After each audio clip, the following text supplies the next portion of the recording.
কক্সবাজার জেলা জজ আদালত প্রাঙ্গণে মামলায় সাক্ষ্য দিতে আসা দুই ব্যক্তিকে লক্ষ্য করে গুলি করা হয়েছে এবং দুজন গুলিবিদ্ধ হয়েছে। আমরা যদি জানতে পেরেছি তাদেরকে উদ্ধার করে কক্সবাজার সদর হাসপাতালে নিয়ে যাওয়া হয়েছে এবং পুরো আদালত প্রাঙ্গণে এখন থমথমে পরিস্থিতি বিরাজ করছে। আমরা এখানে দেখতে পাচ্ছি যে এই মুহূর্তে সিআইডির ফরেন্সিক বিভাগের টিম এসেছেন এবং র্যাবের সদস্যরা, আমরা আপনাদের দেখতে পাচ্ছি যে র্যাবের একটি বিশেষ টিম এসেছে এবং এখন পর্যন্ত প্রায় ঘটনাস্থল থেকে দুইজনকে আটক করা হয়েছে বলেও আমরা জানতে পেরেছি এবং পাশাপাশি একটি পিস্তল এবং দুটি বুলেট উদ্ধার করা হয়েছে। যেটি জানতে পেরেছি যে একটি মামলায় সাক্ষ্য দিতে এসেছিলেন কক্সবাজার সদরের ঝিলংজা ইউনিয়ন বিএনপির সাধারণ সম্পাদক ও সাবেক ইউপি সদস্য লিয়াকত আলী মেম্বার ও তার সহযোগীরা, এবং সেই সাক্ষ্য দিয়ে বের হওয়ার সময় কিন্তু তাদের লক্ষ্য করে গুলি ছুড়ে তাদের প্রতিপক্ষরা।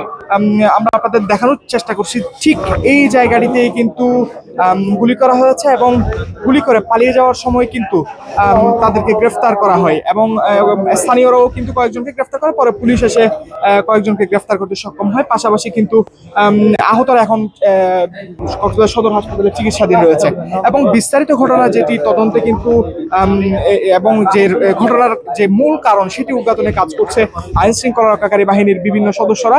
এবং আমরা দেখতে পাচ্ছি যে আমরা এখানে দেখেছি সিআইডি, জেলা গোয়েন্দা পুলিশ থেকে শুরু করে র্যাব এবং জেলা বিশেষ শাখা থেকে শুরু করে বিভিন্ন আইন শৃঙ্খলা রক্ষাকারী বাহিনীর সদস্যরা এখানে এসেছেন এবং মূলত যে বিষয়টি ধারণা করা হচ্ছে যে পূর্ব শত্রুতার জের ধরেই কিন্তু এই যে হামলার ঘটনা সেটি ঘটে থাকতে পারে।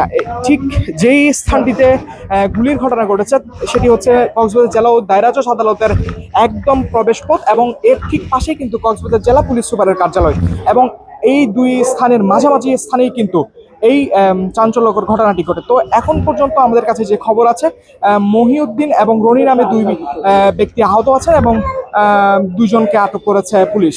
এই ছিল কক্সবাজার জেলা ও দায়রা জজ আদালত প্রাঙ্গণ থেকে সব শেষ।